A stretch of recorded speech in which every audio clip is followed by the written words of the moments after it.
नमस्कार, कार्यक्रम white paper में आपका स्वागत है। मैं हूं विनोद कुमार। दर्शकों, डेमोक्रेसी के लिए देश पूरा विश्व में मशहूर है कि सबसे बड़ा लोकतांत्रिक देश जो है वो भारत है। लेकिन जम्मू कश्मीर का दुर्भाग्य देखिए, ग्रास रूट पे डेमोक्रेसी नदारद है। आपको बताते चले, यहाँ पे पीआरआई का टेन्योर खत्म हो चुका है, यानी पंचायती राज का टेन्योर खत्म हो चुका है। अर्बन लोकल बॉडीज का टेन्योर, ये जिसको निकाय कहते हैं, उनका टेन्योर खत्म हो चुका है। उसके अलावा बीडीसी और ईडीसी का कार्यकाल भी खत्म हो चुका है। अगर डेमोक्रेसी जम्मू कश्मीर में है, लोकतंत्र अगर जम्मू कश्मीर में है, तो सिर्फ और सिर्फ विधायक हैं जो विधानसभा हल्के को रिप्रेजेंट करते हैं, और उसके बाद सांसद हैं जो संसदीय हल्के को रिप्रेजेंट करते हैं। निचले स्तर पर डेमोक्रेसी पूरी तरह से गायब है। ये एक चिंता का विषय है। लोकतंत्र, जब हम बात करते हैं लोकतंत्र की, तो लोकतंत्र के लिए ग्रास रूट लेवल पर लोकतंत्र होना बड़ा लाजमी है। अगर छोटी छोटी बात करें, 2023 में 18 में चुनाव हुए तो 2023 में पंचायतों का कार्यकाल खत्म हो चुका है। फरवरी 2026 में डीडीसी और बीडीसी का कार्यकाल खत्म हो चुका है। दिसंबर 2024 अर्बन लोकल बॉडीज का कार्यकाल खत्म हो चुका है। एक प्रयास किया जा रहा है, प्रयत्न किया जा रहा है। Election commission of state election commission की नियुक्ति कर दी गई है। रिटायर्ड आईएएस शांतमणि को लगा दिया गया है। उससे पहले बीआर शर्मा थे, उनका टेन्योर खत्म हो चुका था, लेकिन उसकी रिटायरमेंट के बाद भी कोई नियुक्ति नहीं हुई थी। उसके बाद ओबीसी का अडंगा, ओबीसी की जो रिकमेंडेशन थी, ओबीसी कमीशन की रिकमेंडेशन थी, वो भी पिछले साल फरवरी में आ गई। ये सब कुछ होने के बावजूद भी अभी दूर दूर तक हमें नहीं लग रहा है कि इलेक्शन इतनी जल्दी संभव हो पाएगा। हालांकि मतदाता सूचियां इसी महीने फाइनल कर दी जाएंगी, लेकिन उसके बावजूद भी कहीं ना कहीं संशय बना हुआ है। संशय बना हुआ इसलिए हम चाहते हैं कि जमीनी सतह पर लोकतंत्र होना चाहिए, डेमोक्रेसी ग्रास रूट पर प्रिवेल करनी चाहिए, लेकिन ऐसा नजर नहीं आ रहा। लेकिन उम्मीद करते हैं election commission, state election commission जो है वो लगातार प्रयत्न कर रहे हैं। अब सरकार की तरफ से कब अनुमति आती है और कब ये इलेक्शन होते हैं, इसी पर हम चर्चा करेंगे। हमारे साथ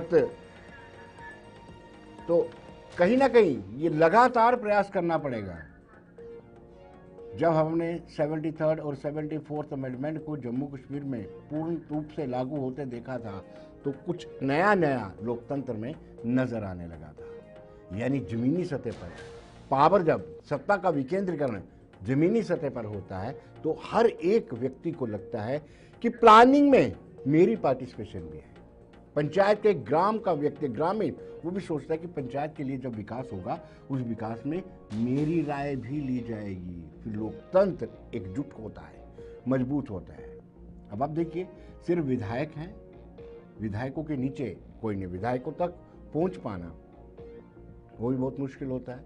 फिर हैं सांसद, चाहे राज्यसभा की बात हो, तो कहीं ना कहीं ये मान के चला जाए कि असली रिप्रेजेंटेटिव जो होते हैं जमीनी सतह पर आते हैं। नीलोफर मसूद हमारे साथ जुड़ चुकी हैं, प्रवक्ता है नेशनल कॉन्फ्रेंस की। सैयद तजम्मुल, प्रवक्ता पीडीपी के, वो हमारे साथ जुड़ चुके हैं। आप दोनों का स्वागत है।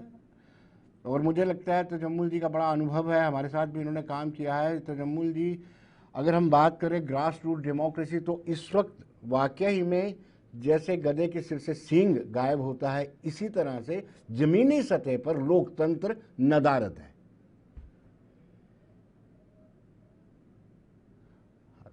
तो जम्मू जी, आपकी आवाज नहीं आ रही जी। Am I audible? Yes yes yes, you are audible right now. मैं कह रहा था कि जम्मू कश्मीर में क्या, बल्कि दुनिया की और किसी भी डेमोक्रेसी जो खूबसूरती है, वो वही पहिए हैं जो इलेक्शन के नाम से चलाए जाते हैं, चाहे वो ग्रास रूट लेवल के हों, निचली सतह के हों, 3 टायर सिस्टम को लागू करने का हो, या 73rd 74th अमेंडमेंट का आपने जिक्र किया। लेकिन जम्मू कश्मीर में जब आप इन चुनावों की बात करते हैं, तो हर स्टेट में, हर यूनियन टेरिटरी में चुनाव जो है वो अपने समय पे होते हैं। वाहिद जम्मू कश्मीर में दुनिया भर के नक्शे में जगह होगी जहां पर मौसम और सियासी जो सूरत हाल है उसका, या सिक्योरिटी व्यवस्था है, उसके हिसाब से भी चला जाता है। यानी उसमें हमारा जो फंड्स होता है, जैसे डीडीसी के जो मुद्दत थी वो फरवरी में खत्म हुई। हालांकि बीच में 2-3 महीने उनको कम मिले, ज्यादा मिले, लेकिन बाद में समय उनको पूरा दिया गया। और उसके बाद उनके जो पैसे थे जो खर्च होने थे, उस पे भी कुछ मामला चल रहे हैं। लेकिन जो ही खत्म हुए तो मुझे लगता है अगले दिन नोटिफिकेशन होना चाहिए था। खैर डीडीसी का तो हम जिक्र नहीं करेंगे, क्योंकि कहते हैं कि डीडीसी जो थे वो जमहूरियत जब जम्मू कश्मीर से खत्म कर दी गई थी 4 अगस्त 2019 को, उसके बाद दुनिया भर को दिखाने के लिए कि यहाँ पे डीडीसीज हैं, वो बड़े लोकप्रिय लोग हैं जो यहाँ पर जो है तामीर और तरक्की में हिस्सा लेते हैं। लेकिन एमएलए के आने के बाद शायद उनका जो स्कोप है थोड़ा सा कम हो गया। लेकिन जब आप बल्दियाती इलाकों की बात करें, खासकर मैं जम्मू सिटी पला बड़ा हूँ आपके साथ, बहुत प्यार मोहब्बत के साथ वक्त काफी गुजारा आपके साथ। वहां के जम्मू सिटी की म्यूनसिपलिटी की बात करें, अपनी श्रीनगर सिटी की बात करें, तो यकीनन जो ये 70-80 वार्ड जो आसपास में हैं, देखिए अगर आप इन वार्ड्स में इलेक्शन कराते हैं तो यकीनन डाउनटाउन का जो बहुत ज्यादा कंजेशन है, पोल्यूशन है, पॉपुलेशन है, व्यवस्था नहीं है, रोड कनेक्टिविटी जी नहीं है, जहाँ बिल्कुल। आरएड भी कर रहा है, श्रीनगर डेवलपमेंट अथॉरिटी कर रहा है, वहाँ म्यूनसिपलिटी भी इस तरह से काम कर लेता। लेकिन बदकिस्मती ये हुई कि जम्मू कश्मीर में इन चुनावों को कराने की अभी तक मुझे नहीं लगता कि कोई इस तरह की पहल की जा रही है। लेकिन ये जो इस वक्त जिम्मेदारी है, जहां जम्मू कश्मीर के चुनावी कमीशन की है, वहां उमर अब्दुल्ला सरकार की है। हालांकि रूरल डेवलपमेंट मिनिस्टर जावेदार कुछ हफ्ता पहले थोड़ा सा इंदिया दे चुके हैं कि शायद जम्मू कश्मीर में चुनाव बहुत जल्दी होंगे। चलिए लेकिन चलिए, चुनावों तो का जम्मू साहब। जब रिजल्ट आ गया तो मैं जी अपनी बात मुकम्मल करूंगा इस जुमले के साथ, जी ताकि मंजूर साहब और नीलोफर जी अपनी बात रखेंगे। हमारा स्टैंड ये होगा कि जो भी चुनाव हो बड़े जरूरी है, लेकिन चुनावों के बाद जो नेशनल कॉन्फ्रेंस ने विधायक बनने के बाद, सीएम बनने के बाद जो चेहरा दिखाया, अल्लाह करेगा ऐसा चेहरा देखने को मिले। और उनके साथ जो उन्होंने वादे किए थे उस चलिए पर खड़ा उतरने की कोशिश तक नहीं की, और चलिए बहुत चलिए दिल्ली को चलिए, सपोर्ट नीलोफर जी, किया, दिल्ली नीलोफर के जी, गलत कदम को भी सपोर्ट किया। नीलोफर जी, लेकिन हम आप उम्मीद डेमोक्रेसी पे करेंगे कि फेथ ये करती चुनाव हैं? जल्द हो। आप डेमोक्रेसी पे फेथ करती हैं? आपकी पार्टी डेमोक्रेसी पे फेथ करती है? लेकिन 1.5 साल में ऐसा कोई भी इनिशिएटिव आपके एंड से नहीं आया कि ग्रास रूट लेवल पर तो डेमोक्रेसी पूरी तरह से नदारद है, गायब है। कोई एक ही कदम उठाया होता। विनोद जी, आपका बहुत बहुत शुक्रिया मुझे मदऊ करने के लिए। हमारे को पैनलिस्ट है यहाँ पर, उनको सलाम और आदाब। देखिए, जहाँ पर आप डेमोक्रेसी की बात कर रहे हैं, मुझे लगता है जम्मू कश्मीर नेशनल कॉन्फ्रेंस वाहिद एक ऐसी पार्टी है जिसने हमेशा ही डेमोक्रेसी में यकीन रखा है और उसका बोलबाला जो है उसको आगे बढ़ाने के लिए काम किया है ग्राउंड, जमीनी सतह पर। जहां तक आप इलेक्शंस की बात अभी हो रही थी, आपने दो चीजें कही। एक तो ये गवर्नेंस आपको जमीनी सतह पर नजर नहीं आ रही है, गवर्नमेंट कुछ नहीं कर रही है। जो ये आप narrative by media, by print media या किसी भी तरीके से जनरेट करने की कोशिश कर रहे हैं, उसको डिफीट करने की जरूरत है और आंखें खोल कर देखने की जरूरत है कि जो पिछले 10 सालों में नहीं हुआ वो इन 1.5 सालों में बहुत सारी चीजें, जहां पर आप हेल्थ ले लीजिए, हॉर्टिकल्चर ले लीजिए, एग्रीकल्चर ले लीजिए, एजुकेशन डिपार्टमेंट ले लीजिए, हर कोई डिपार्टमेंट ले लीजिए, हर कोई शोबा ले लीजिए, जिसमें आप देखेंगे कि किस तरीके से काम हो रहा है। और जो बीमारी इन फील्ड्स में हुई थी, उनको जुड़ी हुई है सरकार उन बीमारियों से बाहर निकालने के लिए। रही बात इस इलेक्शन की, देखिए इसमें कोई शक नहीं है कि इलेक्शन होने हैं और जम्मू कश्मीर नेशनल कॉन्फ्रेंस ये वही है जिन्होंने 73-74 अमेंडमेंट जो थी लागू की जम्मू कश्मीर में, क्योंकि जानता है प्री 2019 कोई भी लॉ अगर या कोई भी अमेंडमेंट सेंट्रल लेवल पर हो जाती थी, वो डायरेक्टली इम्प्लीमेंट नहीं होती थी। तो वही वजह थी पंचायत राज एक्ट में अमेंडमेंट लाई गई 73-74 का, ये इसका इम्प्लीमेंट कराने के लिए। और जो हमारा म्युनिसिपल एक्ट 2000 है उसमें भी अमेंडमेंट लाई गई, सिर्फ 33% रिजर्वेशन, बल्कि अभी जो बात चल रही है ओबीसी रिजर्वेशन। देखिए, जो ओबीसी रिजर्वेशन है ये कोई कैजुअल सा कोई काम नहीं है कि आप कैजुअली अनाउंस यहाँ पर इलेक्शंस कर देंगे और फिर कैजुअली आप ओबीसी जो है विदाउट डाटा चेक करने के या दूसरी जो कमीशन है, डेडिकेटेड एक कमीशन का होना बहुत जरूरी है, जहां पर ये डाटा कलेक्ट करके फिर उसको इम्प्लीमेंट जमीनी सतह पर कराना है। ये ऐसे नहीं है कि आप ये समझते हैं कि इलेक्शन कमिश्नर ने एक हमें ये नोटिस भेज दी या कोई कम्युनिकेशन भेज दी, आप इलेक्शन कराइए। We have been always serious. Jammu Kashmir National चलिए कॉन्फ्रेंस ने हमेशा, चाहे वो असेंबली के जी, इलेक्शन थे, चाहे वो ये कोई भी इलेक्शन जिसमें म्युनिसिपल इलेक्शन है या लोकल बॉडीज के जो भी इलेक्शंस आ जाते हैं, उसके लिए हमेशा उन्होंने पहल की हुई है।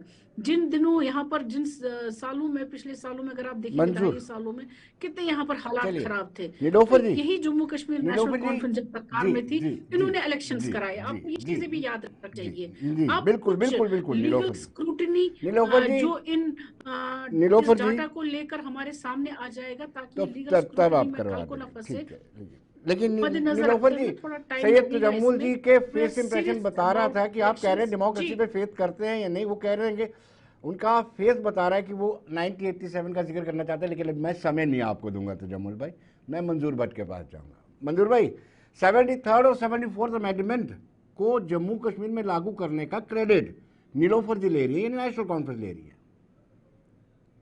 तजम्मुल जी मुस्कुरा रहे हैं। आपकी आवाज नहीं आ रही मंजूर भाई, आपकी आवाज नहीं आ रही, प्लीज मंजूर भाई, आपकी आवाज नहीं आ रही, शायद अनम्यूट नहीं किया आपने, अनम्यूट कर दीजिए।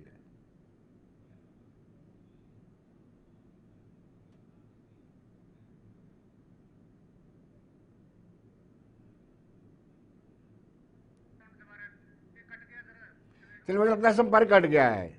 मैं आपसे सीधे तजम्मुल जी के पास पहुंचूंगा जो मुस्कुरा रहे थे। जी तजम्मुल जी। देखिए, जिस वक्त आप 73rd 74th अमेंडमेंट की बात करते हैं जम्मू कश्मीर में, या बहुत चर्चा भी रहा कांग्रेस नेशनल कॉन्फ्रेंस, उसके बाद जी बाकी जो एस्टेब्लिशमेंट्स या गवर्नमेंट्स वगैरह बनी। बिल्कुल। लेकिन जब आप इन म्युनिसिपल एक्ट 2000 की बात करते हैं या जम्मू कश्मीर में इन चुनावों को वक्त पे करने की बात करते हैं, जी तो बिल्कुल। आज उमर अब्दुल्ला सरकार के लिए पहला चैलेंज होगा कि वो क्या अपने विधायकों या मेंबरान असेंबली जो बने हैं, मेंबरान भी उनके, राज्यसभा भी उनके, लोकसभा भी जी उनके, चेयरमैन भी उनके, हाउस कमेटी भी इनकी, एस्टिमेट कमेटी भी उनकी, एनवायरनमेंट कमेटी भी उनकी, 8+9 कमेटियां इनकी। अब ये छोटी छोटी कमेटियां भी अगर बन जाती, ये तो राथर साहब ने मुंतखब नहीं करनी है, न राज्यसभा ने करनी है, ये सिर्फ मुंतखब करनी है पब्लिक ने। और अगर पब्लिक को एक मौका दिया जाता कि वो श्रीनगर यूएलबी इलेक्शंस के लिए, पंचायत इलेक्शंस के लिए, गरीब लोग जो इस सियासत में आना चाहते हैं, अपना पॉलिटिकल डेब्यू करना चाहते हैं, लेकिन डिपेंड करता है कि क्या उमर अब्दुल्ला सरकार करेगी या नहीं। क्योंकि डेवलपमेंट या पंचायत राज मंत्रालय जो है वो थोड़ा सा इंडिया दे चुका है कि इस साल शायद सितंबर अक्टूबर के बाद जब यात्रा वगैरह मुकम्मल हो जाएगी, उसके बाद चुनाव में जाएंगे। लेकिन दूसरी तरफ क्या बीजेपी जम्मू कश्मीर के पॉलिटिकल कार्यक्रम को देख चुके हैं? क्या उन्हें लग रहा है कि 2019 वाला जो इलेक्शन था वो कुछ और था और उस वक्त मामला कुछ और थे, आज जमीनी सतह पे सिचुएशन कुछ और है? और ये बीजेपी और नेशनल कॉन्फ्रेंस के बीच में जो पॉलिटिकल कम्युनिकेशन होगी किस तरह का, क्योंकि पहले बहुत सारे लोग जो थे यहाँ सिक्योरिटी का हवाला देकर कहते थे कि मिलिटेंसी है, खतरा है। अब तो दावा किया जाता है कि मिलिटेंसी बिल्कुल खत्म हो चुकी है, बिल्कुल नामो निशान तक नहीं है। तो मुझे जो माहौल इस वक्त टूरिज्म के लिए है और जो माहौल यात्रा के लिए बेहतर लग रहा है, उसके बाद जो अमरनाथ यात्रा के मुकम्मल होने के बाद अगर चुनावों में हम जाते, पीडीपी ऑलरेडी कन्वेंशन कर रही है विनोद जी, आपके पुंछ से लेकर जम्मू कश्मीर के चप्पे चप्पे। और 17 तारीख संडे को श्रीनगर में कार्यक्रम होगा, महबूबा मुफ्ती साहिबा का आउटरीच प्रोग्राम चल रहे हैं। हम लोगों के पास जाएंगे, जैसे बड़गाम में गए थे और बड़गाम लोगों ने हमें निराश नहीं किया, उमर अब्दुल्ला सरकार की आलोचना की और उन्हें आउटराइट ही रिजेक्ट किया। हम उम्मीद करते हैं कि पंचायती चुनाव में अगर नेशनल कॉन्फ्रेंस नीलोफर साहिबा हमारी एडवोकेसी कर लेती और हम चुनाव के लिए तैयार हैं, और गरीब लोगों को किसी न किसी तरह से जो गांव देहात में ग्रामीण तरक्की है और शहरों की तरक्की चलिए है, उसको नीलोफर, थोड़ा सा मौका मिल जाता है। चलिए नीलोफर जी, इन्होंने एक संकेत दिया है कि आप जो डिलीवर नहीं कर पा रहे हैं, इनका ये दावा है, उसका नुकसान आपको आने वाले इलेक्शन में हो सकता है। इन्होंने हिंट दिया है बड़गाम जो बाई इलेक्शन हुई थी। आप कैसे दिखते हैं जी नीलोफर जी? विनोद जी, अगर आप सालों में आप देख लेंगे बहुत सारे वादे किए थे पीडीपी ने। अगर वोट भी यहाँ से इन्होंने ले लिया ये कह करके हम बीजेपी को यहाँ से दूर रखेंगे, और फिर यही पार्टी जो है इन्होंने हाथ मिलाया बीजेपी के साथ। तो वो डिसीट जो है, डिसीट इनका वो रहा हुआ है। अभी आप देख लेंगे, अभी वाइन पर इनका प्रोटेस्ट करना, बीजेपी का प्रोटेस्ट करना, फिर ऐसी चीजों पर प्रोटेस्ट करना जो अपने वक्त में इन्होंने कानून लाकर उनमें अमेंडमेंट करके, उनमें तरमीम करके जम्मू कश्मीर में वो चीजें की। आज ही आपने देखा कि वाइन पर किस तरीके से बीजेपी के लोग निकले थे, और ये भी बहुत उसमें चला रहे हैं कि भाई आप क्यों नहीं इम्प्लीमेंट कराते, क्यों नहीं इम्प्लीमेंट कराते, या बिल ऐसी कोई क्यों नहीं लाते।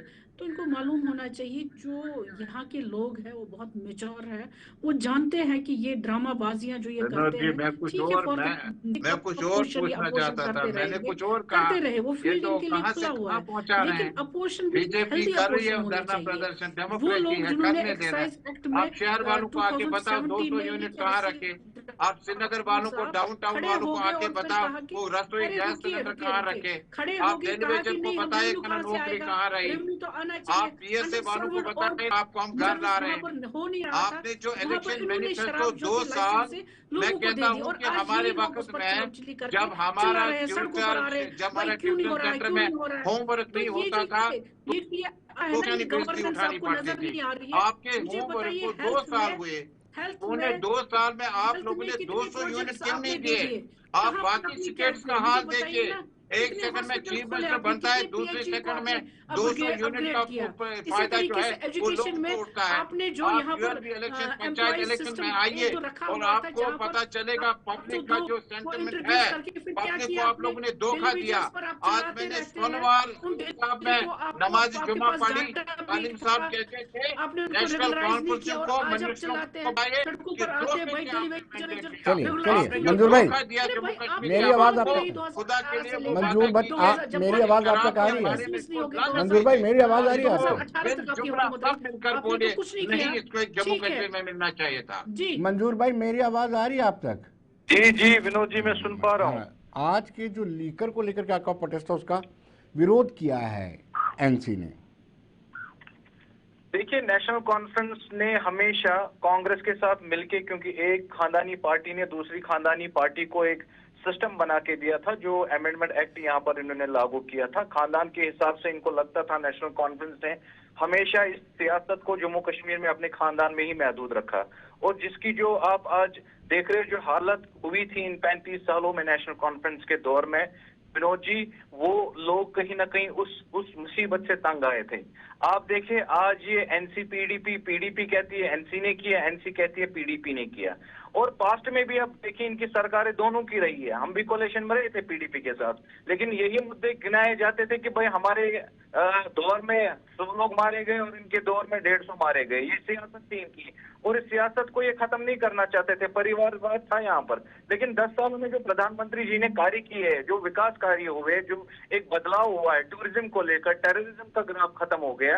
ये नेशनल कॉन्फ्रेंस कहीं ना कहीं जो इनको हमेशा आसमान में बातें करने की जो ख्वार रखते थे, आज इनको समझ आई कि जमीन भी कोई नाम की चीज होती है, और इन्होंने जमीनी सतह पे इनको लोगों ने कहीं ना कहीं नकार दिया था। लेकिन आपको पता है मसूद है, ये पिछले 35 साल से विनोद जी आर्टिकल 370 का सौदा बेचते थे इलेक्शंस में, कभी ये राजकुमारी ऑटोनॉमी बेचते थे और उस कारण वोट लेते थे। लेकिन अब 2 साल हुए, सिंपल सी बात है, 2024 में इलेक्शन विनोद जी हो गए और इन्होंने लोगों के साथ वादे किए। 200 यूनिट इन्होंने कहा कि हम नौजवानों को रोजगार देंगे, पीएसए हटवाएंगे, शराब पे भी बात करेंगे, ड्रग मैन्स पे भी बात करेंगे। 2 साल होने को ये वादे दूर है। आप देखिए ड्रग्स की वजह से कौन सी हालत है। लेफ्टिनेंट गवर्नर मनोज सिन्हा साहब, जो यहाँ के है ही नहीं, जो यूपी से आए हैं, उन्होंने कश्मीरियों का दर्द रख के कहा नहीं, कश्मीरी आज जो माए अपने जो पीढ़ियां खत्म हो रही है उनको बचाएंगे। उन्होंने नशा मुक्त अभियान छोड़ दिया। लेकिन अफसोस का मकाम है, चीफ मिनिस्टर साहब की तरफ से एक अभी तक कोई उनका सपोर्ट रैली नहीं हुआ। आप शराबबंदी पे आप देख रहे हैं कि परसों से सियासत पीडीपी और एनसी कर रही है। पीडीपी कहती है एनसी ने लाया, एनसी कहती है पीडीपी ने लाया। लेकिन फुल मेजोरिटी होने के बावजूद नेशनल कॉन्फ्रेंस, जब तमिलनाडु का एक चीफ मिनिस्टर, जो नया चीफ मिनिस्टर बना है, जिसका कोई पॉलिटिकल सीएम बैकग्राउंड नहीं था, और जब वो आए, उन्होंने 200 यूनिट बिजली पहले फ्री कर दी, और 500 मीटर के दायरे में एजुकेशन इंस्टीट्यूशंस हो या हमारे जो रिलीजियस प्लेसेस है वहां से वाइन शॉप बंद की। परसों से ये आवाज उठ रही है और काफी देर से हम कहते थे कि शराबबंदी होनी चाहिए। आज भी प्रोटेस्ट था, मेरा गला बंद था, बड़ी मुश्किल से अभी दवाई खा के मैं भी ठीक हुआ हूँ। लेकिन यूं तक नहीं इनकी कानों तक रेंग रही है। लोगों को वादों के तो विनोद जी तसल्ली हो चुके हैं, लेकिन अफसोस का मकाम है नौजवान यहाँ पर नस्लें खत्म हो रही है। पहले इनके कारण, इनके सरकारों के कारण गोलियों से यहाँ के नौजवान मारे गए, कब्रबोश हो गए। आज ड्रग्स के कारण और अल्कोहल के कारण नौजवान मारे। जी नीलोफर जी आप कुछ कहना चाह रही थी। देखिए, जो अभी यहाँ पर बीजेपी के प्रवक्ता कह रहे थे, इनको मालूम होना चाहिए कि जो ये ड्रग वगैरह कर लेंगे, आप डाटा चेक कर लीजिए 2000 के बाद, 2014 के बाद, ताकि आज के डेट तक आप लेंगे, 1.5 साल काट कर ये कहाँ पर पहुंचा है, ग्राफ आपका कहाँ पर पहुंचा है। जहां पर हम उड़ता हुआ पंजाब की बात कर रहे थे, आज उड़ता हुआ जम्मू कश्मीर जो है वो किसकी करनी है, उसमें ये डेटा ही चेक कर ले तो ज्यादा बेटर के लिए। तो मैं उस चीज पर टिप्पणी नहीं करूंगी कि किसने लाया, क्या लाया है, किसने इसको आगे बढ़ाया, वो आप चेक कर लीजिए। आपको दूसरी बात मिला जम्मू कश्मीर की आवाम काफी चीजें आपने कही, हालांकि कुछ चीजें मैं सुन पाई, कुछ चीजें मैं नहीं सुन पाई। अभी तशम्मुल भाई भी कह रहे थे कमेटियां भी बनाई, अभी तक 2 साल हो गए जमीनी सतह पे कोई वादा आपका पूरा बनाई गई है असेंबली में, वो मैं कहता हूँ शर्म आनी चाहिए नेशनल कॉन्फ्रेंस को, जो डिबेटों में भी अब झूठ बोलते हैं। किस तरीके से आप अपनी इन सब चीजों को जस्टिफिकेशन देते हैं। हम चाहते हैं कि पर इलेक्शन हो, लेकिन इलेक्शन के लिए सुप्रीम कोर्ट खुद कहता है ट्रिपल टेस्ट कीजिए, आप ओबीसी रिजर्वेशन लागू करेंगे पंचायत इलेक्शों में, तो वो चीजें चेक करने के लिए जब तक वो चीजें नहीं आएंगी और दूसरी अहम बात, वो लोग जो यहाँ पर इलेक्शन करा ही नहीं रहे थे, सुप्रीम कोर्ट जाना पड़ा, ने कहा था कि हम पीएसए को भी निकलवाएंगे। आज 2 साल हुए, आप तो पीएसए पे बात ही नहीं उमर अब्दुल्ला साहब कर रहे हैं। उस चीज पर वो लेवल करेंगे। वो लोग जिनके 185 से ज्यादा लोग जो डायनास्टी से आते हैं, वो डायनास्टी की बात करेंगे। हर कोई जानता है कि आपने ओबीसी कमीशन ने अपनी रिकमेंडेशन दे दी हुई है 1 साल पहले, को मुद्दा बनाया, लोगों ने नकारा है आपको ग्राउंड में, ये आप एक्सेप्ट क्यों नहीं करते? तो वो चीजें आज भी जो आपने ये वाइन के लिए निकाला था, ये तमिलनाडु और जम्मू कश्मीर को आप एक ही तराजू में तोल रहे हैं। हालांकि अभी समय इतना ज्यादा नहीं हुआ है, क्या आपको लगता है एंटी इंकम्बेंसी फैक्टर काम करेगा यूटी में? क्या अगर अर्बन लोकल बॉडीज के चुनाव होते हैं? बिजनेस रूल्स हमारे। नीलोफर जी, जब तक आप शराबबंदी यहाँ नहीं करेंगे, हम सड़कों पे बैठेंगे। 1 करोड़ जम्मू कश्मीर की आबादी है, वो सड़कों पे है उमर अब्दुल्ला सरकार के खिलाफ। आप जवाब दे दीजिए। लाइसेंस दे दी, अच्छा है, हम आपके साथ करते हैं। अगर भारतीय जनता पार्टी शराब को फरोख्त करती है, चलिए तजम्मुल भाई मैंने सवाल पूछा है कि वाकई में डिलीवर नहीं होने से लोग नाराज हैं? लोगों को दे मैं कश्मीर की बात कर रहा हूँ। शराबों की दुकानें खोल दी आपने, तो श्राइनों के बाहर लोगों को लाइसेंस से देकर नीलोफर जी आपको जवाब देना है। इस दुनिया में लोगों को जवाब देना है, ऊपर जाके ऊपर वाले को जवाब देना है। क्या बता रहे हैं आप? मसले ये जो आपका जम्मू कश्मीर की सरकारों में से सबसे नाकाम आपके ब्लॉक प्रेसिडेंट रिजाइन दे रहे हैं। ये वाली पहली वाली भी थी जी, आपकी नेशनल कॉन्फ्रेंस बिखर रही है। आपके लज्जन के बहुत बड़े ब्लॉक प्रेसिडेंट ने रिजाइन दे दिया, लेकिन जो आज काम नहीं हो रहे। 2 साल मुकम्मल हो गए एमपी सरकार को। जब आपके अपने कार्यकर्ता संतुष्ट नहीं है, तो लोग उनकी संतुष्टि के बाद क्या करेंगे? मंजूर और नीलोफर जी से मैं रिक्वेस्ट करूंगा तजम्मुल जी को सुन लीजिए। जी तजम्मुल, 1 सेकंड के लिए, जी तजम्मुल, 1 सेकंड के लिए हमें सोचना पड़ेगा। नीलोफर जी, मंजूर जी, 1 सेकंड के लिए, जो पब्लिक आपको मैंडेट देकर चीफ मिनिस्टर तक पहुंचाते हैं और आप अपना स्टेमिना मैराथन में लगाते हैं, खुदा की कसम, ऊपर वाली कसम, इसके लिए वोट नहीं दिया था। खुदा के लिए इसके लिए वोट नहीं दिया था। जो सरकार आज मौलाना साहब सोनवार मस्जिद में वो वक्फ का बोल दिया, हमारा नहीं है। 1 सेकंड के लिए आप आधे सेकंड के लिए सोचिए ना कि आपको इसलिए वोट दिया गया था कि आप बीजेपी के साथ हाथ में आपने आपको इसलिए वोट दिया गया था। इसके लिए आधे सेकंड के लिए सोचिए, मैं तो 1 सेकंड सोच लूंगी। क्या हेल्थ जरूरी नहीं है? क्या हेल्थ जरूरी नहीं है? वो नौजवानों के साथ दौड़ते हैं मैराथन, उनकी हौसला अफजाई करते, तो ये क्या गलत है? जाएंगे, मुझे बताइए ना, ये गलत है? जाएंगे, फिर आप नहीं, अगर वो मंगोल हौसला घाट पे अफजाई जाएंगे, यूथ की करते फिर हैं, सलाउद्दीन पे उनको कहते हैं कि जाएंगे, ड्रग्स से फिर दूर रहो, APS कैंप स्पोर्ट्स पर की तरफ जाएंगे, आ जाओ, फिर यूसुफ ठीक शाह है, पे तो साहब जाएंगे, ये चलिए मैसेज चलिए दे रहे हैं, बहुत कुछ तो होगा, इनका फर्दर गलत है? जाएंगे। नहीं, मुझे जय लगता है ना किसी जय अमोल से भाई, एक सेकंड के लिए जो मुझे अपने समय सोशल मीडिया लोगों समय को इजाजत भेजते नहीं हैं, दे रहा है, मैं आपसे क्षमा चाहूंगा। मैंडेट है आपके आपने पास। शराबों की जी, दुकानें यहाँ घर घर मैं आपसे क्षमा चाहूंगा। सैयद आप तजम्मुद, डिबेटों में आपका बहुत दावे बहुत करते हैं, शुक्रिया। जमीनी सतह पे नीलोफर खोखले हुए हैं आप। जी का बहुत बहुत शुक्रिया। मंजूर भट्ट का बहुत बहुत शुक्रिया। तो दर्शकों, आप बने रहिए देश दुनिया की खबरों के लिए और मुझे दीजिए इजाजत। नमस्कार।